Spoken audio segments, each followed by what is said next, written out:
नमस्कार, आप देख रहे हैं बिहार तक। मैं हूं प्रफुल्ल झा। पूर्णिया की बहू जो दरोगा की परीक्षा पास की है, काफ़ी कष्ट उनकी जो ज़िंदगी है वो बीती है।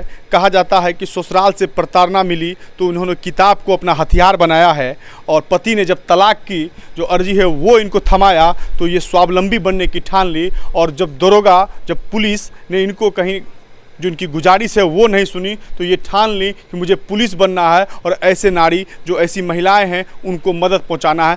2 बच्चे की मां है और इन्होंने तैयारी करके अपने उस हौसले से दरोगा की परीक्षा पास की है जो कहा जा सकता है कि इनकी जो ज़िंदगी है वो काफ़ी कष्ट में रही। ब्यूटी कुमारी हमारे साथ में है। ब्यूटी जी, आपका स्वागत है। जी धन्यवाद। कैसे आप इतनी जो कष्ट है उसको झेलते हुए आप दरोगा की परीक्षा पास की? कहा जाता है ससुराल में आपको काफ़ी प्रताड़ित किया गया, आपको पढ़ने में दिक्कत हुई है। जी मुझे तो प्रताड़ित किया गया था, मानसिक रूप से भी बहुत गाली गलौज किया जाता था, आर्थिक रूप से भी मुझे बहुत परेशान किया गया, जिसमें मेरे मायके वाले आगे आए और अभी तक मेरे मायके वाले सपोर्ट कर रहे हैं और मेरे गुरुजन मुझे अच्छे मिले, मेरे परिवार अच्छा, समाज अच्छा मिला, ससुराल का समाज और मेरे बच्चे लोग ने मेरा सपोर्ट किया, उन्होंने मुझे कोऑपरेट किया और मैं आगे बढ़ी। आपकी जो शादी है वो कब हुई थी? मेरी शादी 2008 में हुई थी। उस समय मेरा एजुकेशन अधूरा ही था, मैं ग्रेजुएशन पार्ट 2 में ही थी।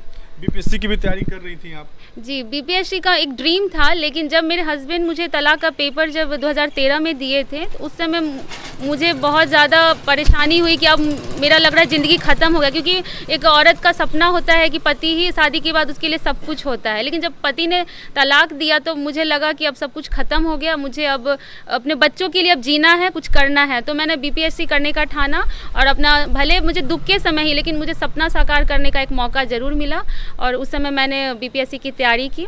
फिर मेरे हस्बैंड कुछ लीगल उनको प्रॉब्लम होने लगा मेरी तरफ से, जो उनको नोटिस गया मेंटेनेंस का, और तो उनको खर्च ज़्यादा बंध गया तो वो लोग सरेंडर बोले और बोले बहुत अच्छे से रखेंगे। लेकिन फिर कॉम्प्रोमाइज़ होते ही उन्होंने फिर रूडली बिहेव किया और पहले से ज़्यादा मारना पीटना गाली गलौज चालू हो गया। और अब तो बच्चे लोग पर भी ध्यान नहीं देते थे, बच्चे लोग को भी मारते पीटते थे। और तो उसके लिए मुझे बच्चे के फ्यूचर के लिए मुझे आगे बढ़ना था और मैंने फिर से 2020 में पढ़ाई शुरू की और अभी मेरा दरोगा पद पर चयनित हुआ है। लेकिन अभी ये सफ़र अभी शुरुआत हुआ है, अभी और मुझे बहुत कुछ करना है। आपके कितने बच्चे हैं? मेरे 2 बच्चे हैं, एक 13 साल का बेटा है मेरी और 12 साल की बेटी है। तो उनका खर्च जो है कैसे चलता है? अभी मान लीजिए आप तैयारी भी करते होंगे, कहीं ना कहीं आपको मानसिक जो प्रेशर है वो भी तो रहता ही होगा। जी मेरे बच्चे का भरण पोषण मुझे मायके वाले के द्वारा ही किया जा रहा है और मेरे शादी के बाद से ही कंटिन्यू उन्हीं के द्वारा ही किया जा रहा था। बीच में 1-2 साल के लिए जब कानून का जब उनको डर हुआ, कानून ने बोला था कि रखने के लिए, तो 1-2 साल अच्छे से रखे थे।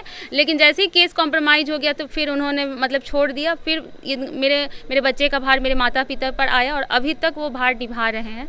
लेकिन अब मुझे बहुत अच्छा लग रहा है कि अब दोनों बच्चे का भार मैं उठाने जा रही हूँ। अच्छा, अब जब दरोगा आप बन गई, आपका चयन हो चुका है, तो क्या ससुराल वालों में कहीं ना कहीं इस बात की खुशी है कि नहीं कि मेरी बहू अब दरोगा बन गई है? पूर्णिया की जो बहू है, समाज के जो लोग हैं उनको कहीं ना कहीं खुशी है कि नहीं? ससुराल के समाज के लोग तो खुशी मना रहे हैं, उनके लिए मैं एक शान बन गई हूँ और वो लोग बहुत खुश हैं। लेकिन ससुराल के परिवार के लोग खुश नहीं हैं। उन्होंने अभी तक मुझे बधाई तक भी नहीं दी, ना एक शब्द बोला कि हाँ ब्यूटी तुम बहुत अच्छा की हो। उल्टे मतलब मुझे गलत नज़र से अभी तक देख रहे हैं। भले कुछ बोल नहीं रहे हैं, लेकिन रिजल्ट से ये हुआ कि उनकी थोड़ी चुप्पी हो गई है अब। लेकिन मुझे नहीं लग रहा कि वो सुधरे हैं। अच्छा, पति इस जो रिजल्ट से पति में कहीं ना कहीं सुधार की कोई गुंजाइश दिखी है कि नहीं? नहीं, पति में तो दिखाई नहीं दे रहा है कोई सुधार, क्योंकि रिजल्ट सुनने के बाद ही वो किधर वो चले गए हैं पता नहीं चल रहा है। लेकिन जैसे ही मैंने फिजिकल देकर आया था तो उस समय तक मेरा टांग खींचने की कोशिश किए और एसपी ऑफिस में जाकर आवेदन देते हैं कि पत्नी प्रताड़ित करती है। और आप मेरे हस्बैंड को देखे होंगे उस वीडियो में और मुझे देख रहे होंगे कि कहाँ से मैं अपने पति को प्रताड़ित कर रही हूँ। चलिए, अब ये है कि आप तैयारी, अब दरोगा जो आप इस दरोगा की तैयारी आपने कैसे किया, कितना मेहनत किया, और जो बच्चे तैयारी कर रहे हैं उनको आप क्या ये सीख देना चाहेंगे? जी, मेरी तैयारी सिर्फ दरोगा के लिए फोकस नहीं थी, मेरी तैयारी स्पेशली बीपीएससी के लिए थी। तो मैं बीपीएससी के, क्योंकि 75% सिलेबस दोनों का मिलता जुलता है और इसमें फिजिकल बहुत अच्छे से देना रहता है, इसमें सबसे ज़्यादा हार्ड फिजिकल होता है। तो फिजिकल के लिए मेरे गुरु थे ट्रेनर राजीव सर, उनका बहुत योगदान रहा। और फिजिकल में मैं बहुत वीक थी क्योंकि कभी मैं ग्राउंड गई नहीं थी। उन्होंने इतना अच्छे से, मतलब प्रोफेशनली नहीं पर्सनली, मतलब हर स्टूडेंट जो वहाँ पे थे उनको अच्छे से गाइड किया। और स्टूडेंट से ज़्यादा सर मेहनत करते थे, तो हम लोग को भी लगता था कि जब सर इतना कर रहे हैं तो हम लोग क्यों नहीं कर सकते हैं। और हम लोग ने 15 दिन में फिजिकल तैयार किया। और जो सब इसकी जो पढ़ाई होती है दरोगा के लिए, उन्होंने शंभू सर जो मेरे गुरु हैं बीपीएससी के, उनको मैं पूरा श्रेय देना चाहूँगी, क्योंकि उन्होंने आज तक मुझसे 1 रुपया नहीं लिया और एक बेटी की तरह मुझे पढ़ाएं और गुरुदक्षिणा के रूप में मुझसे सफलता मांगी कि तुम सफल हो जाओ, वो मेरे लिए गुरुदक्षिणा है। अच्छा, आप इसकी कितने देर तक रात में आप तैयारी करती थी? रात को तो पति जब इस तरह से देता है तो ऐसे ही आदमी तन्हा रहता है, तो रोने की जगह मैंने बुक उठाया। जब तक नींद नहीं आता था तो पढ़ती थी, और जब नींद आ गया तो बच्चे भी तो परेशान करते होंगे। नहीं, इसमें मैं भाग्यशाली रही, मेरे बच्चे ने मुझे कोऑपरेट किया। बच्चे मुझे परेशान नहीं करते थे। अभी अब जो ससुराल में आप हैं, तो ससुराल वालों को तो लगता होगा गर्व की बात है कि एक बहू उनकी जब दरोगा बन गई है, बिहार पुलिस में चले गई है। नहीं, ससुराल के समाज के लिए गर्व की बात है, लेकिन ससुराल के परिवार वालों के लिए नहीं है। ऐसा मतलब उन लोग को छाया जैसे उनके घर में कोई मातम हो रहा हो, खुशी का कोई ठिकाना नहीं है। अच्छा, अब आपके जो अब जब आप ट्रेनिंग में जाएंगे तो फिर आपके बच्चे कैसे रहेंगे, क्योंकि ट्रेनिंग भी बहुत हार्ड होता है दरोगा का। जी, मेरे बच्चे शुरू से ही मायके में, मतलब उन लोग के द्वारा ही उनको पाला पोसा गया है, क्योंकि बार बार इन लोग के द्वारा मुझे मारपीट के मायके भेजा जाता था। तो फिर मैं प्रशासन से गुहार करती थी, तो फिर मैं ससुराल आती थी, फिर मायके जाती थी, तो एक जगह मैं एस्टेब्लिश रही नहीं।